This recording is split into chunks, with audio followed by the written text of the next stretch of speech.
మానవ జీవితమే ఒక మహాభారతం, అది మంచి చెడుల రెంటి నడుమ నిత్య ఘర్షణం. మాతృదేవోభవ. కన్నుల నీరు గ్రమ్ముకొని కావ్యముల భవభూతి వాక్య సంపన్నత వచ్చుచుండునిక, మాతృమనోహర భవనా జలంబు ఎన్నో నగంబులెక్కి అది ఏ జలపాతము ఓలెదోకి, నా కన్నులనే సుధాబ్ధులనుగాను నరించును ఇదెంత పుణ్యమో. అమ్మా, నా కన్నులనే సుధాబ్ధులనుగాను నరించును ఇదెంత పుణ్యమో.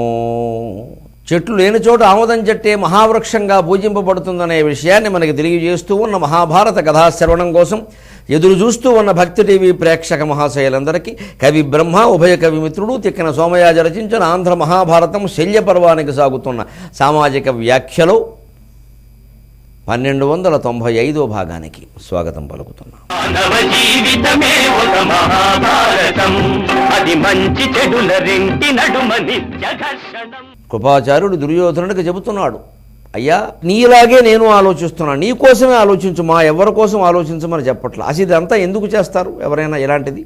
తనకై కాదే మది నెల నుగోరుట వినుము తాప్రళయముందెన ఏని అని వారని ఉద్యోగంబునకు ఫలం వేమి రాజపుంగవా చెప్పుమా. 17 రోజుల యుద్ధం జరిగింది. భీష్ముడు వెళ్ళిపోయాడు, ద్రోణుడు వెళ్ళిపోయాడు, కర్ణుడు వెళ్ళిపోయాడు. ఈ మిగిలిన వాళ్ళనైనా కనీసం సంసారాలకు మిగలనివ్వకుండా వెళ్ళగొడితే నీకు వచ్చేదేమిటి? వీరస్వర్గం ఆశపెట్టి ఇప్పటికే మొత్తం కొన్ని లక్షల మందిని చంపేశాం. వాళ్ళకి స్వర్గం వస్తుందో లేదో తెలియదు, కానీ మనకి నరకం ఖాయం. ఇంతమంది సైనికులు చంపించినందుకు రాజ్యాంతే నరకం ధ్రువం. నీకు నేను నమ్ముకున్నందుకు మాకు ఖాయం.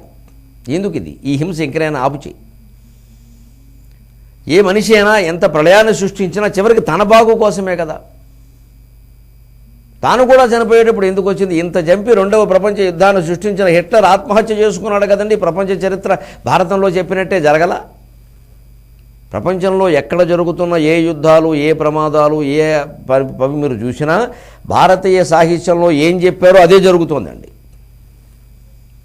అనుమానమేం లేదు. భారతంలో సర్పయాగం ఉంది, 10 లక్షల మందిని చంపేశారు పాముల్ని. మరి తక్షకుడు దొరకలే ఇచ్చేవరకు.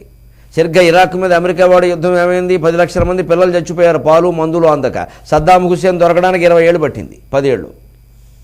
అంతేగా మళ్ళీ తిరిగి వచ్చింది. అనేక రకాలు అంతే. ఈ కలిసి ఉండడాలు విడిపోవడాలు చూసుకుంటే రష్యా నుంచి విడిపోయింది ఉక్రెయిన్ 92లో కమ్యూనిస్టు సామ్రాజ్యం కూలిపోయినప్పుడు. మళ్ళీ 10 ఏళ్ళలో 15 ఏళ్ళలో కాగానే మళ్ళీ మేము అందులో కలిసిపోతామని మొదలెట్టారు. ఇప్పుడు కలిసిపోతామనే వాళ్ళు విడిగా ఉండేవాళ్ళు కొట్టుకుంటున్నారు. వాళ్ళలోనే ఆ రష్యాలో కలవాలని కోరుకునే తీవ్రవాద బృందం ఒకటి ఉంది. వాళ్ళకే మొన్న అనుమానం వచ్చి పిల్లలు, మహిళలు, పెద్దవాళ్లతో ఉన్న విమానం కూల్చి పారేశారు. 300 మంది ప్రాణాలు పోయి. ఇదంతా భారతంలో లేదా కథ? దుర్యోధనుడికి శ్రీకృష్ణుడు చెప్పిన మాట కాదా? తమ్ముని కొడుకులు సగపాలిమ్మనిరి అటులు ఇష్టపడవయ్యేని 5 ఊళ్ళు ఇమ్మనిరి 5గురుకు ధర్మం మన నీకు తోచినట్ల మనుపుము వారి. 5 ఊళ్ళు కూడా ఇవ్వడానికి ఇష్టపడకపోవడం వల్లే కదా ఇన్ని యుద్ధాలు జరుగుతున్నాయి, ఇన్ని గొడవలు జరుగుతున్నాయి. అంచేత విడిపోయాం ఏదో సాధిద్దాం అనుకుంటున్నారు. ఆ విడిపోయిన ప్రయోజనాలు పొందడం కోసం చిత్తశుద్ధిగా కృషి చేయాలి. లేకపోతే విడిపోవడం వల్ల ప్రయోజనం ఊరికే నాకేమనిపిస్తుందంటే సరదాకి పుష్పగుచ్చాలు తయారు చేసేవాళ్ళు బాగున్నారు విడిపోయాక. ఎందుకంటే ఇదివరకు ఒక ముఖ్యమంత్రి ఎవరైనా వస్తే ఒక పుష్పగుచ్చం ఇచ్చేవాడు. ఇప్పుడు హైదరాబాద్లోనే 2 ముఖ్యమంత్రులు 2 పుష్పగుచ్చాలు ఇస్తున్నారు విప్రో రామ్జీకి. అంతకంటే ఏమీ లేదు. మళ్ళీ అందులో గులాబీ గుచ్చం ఒకరును, చామంతి పూల గుచ్చం ఏదో పార్టీ వారికి ఉంటుందిగా. అందుకని ఆ చామంతి పూల గుచ్చాల వాళ్ళును గులాబీ గుచ్చాల వాళ్ళు బాగున్నారు. మిగిలినవన్నీ ఇంకేముంటాయి తర్వాత చూద్దాం. మిగిలినవి తగాదాలు మిగిలాయి. నీళ్ళకి తగదా, నిప్పులకి తగదా. నిప్పు అంటే విద్యుత్తు. నీళ్ళకి తగదా, నిప్పులకి తగదా.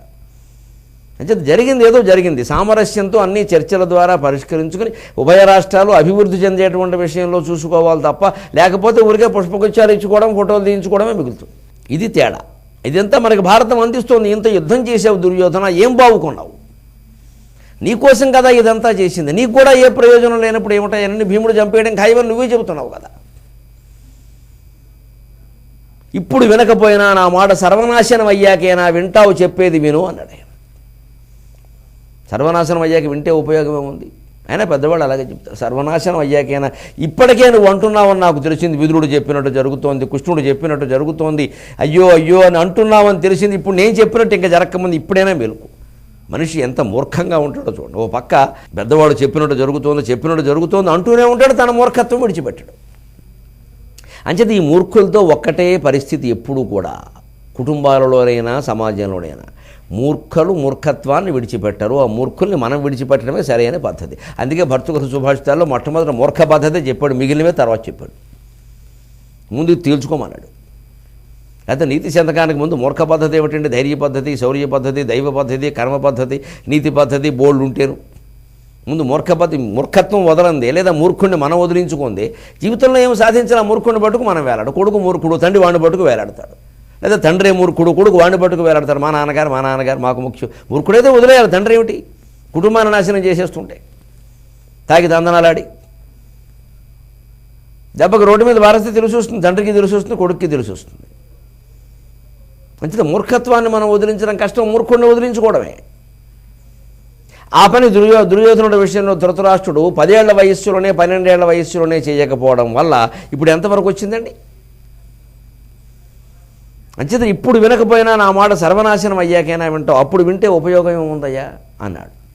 దానికి దుర్యోధనుడు చెబుతున్నాడు, ఏవి ఇంత జరిగాక, ఇదేనండి వాడి మాట, ఇంత జరిగాక అంటే ఇంత చేసింది ఎవరు? విపరీత బుద్ధులతో వినాశనాన్ని కోరి తెచ్చుకోవడం. ఇంత జరిగాక ఏం చేస్తాం అంటాం. ఇంత చేసింది ఎవరు? అడ్డమైన వ్యాపారాలు, తల్లిదండ్రులు సంపాదించినటువంటి ఆస్తులు, సినిమాల్లో చేరి పాపం తల్లిదండ్రులు సినిమా నటుడై, గాయకుడై, దర్శకుడై ఏదో వాళ్ళ తెప్పలు వాళ్ళు పడి జీవితం అంతా కలిపి సంపాదిస్తారు.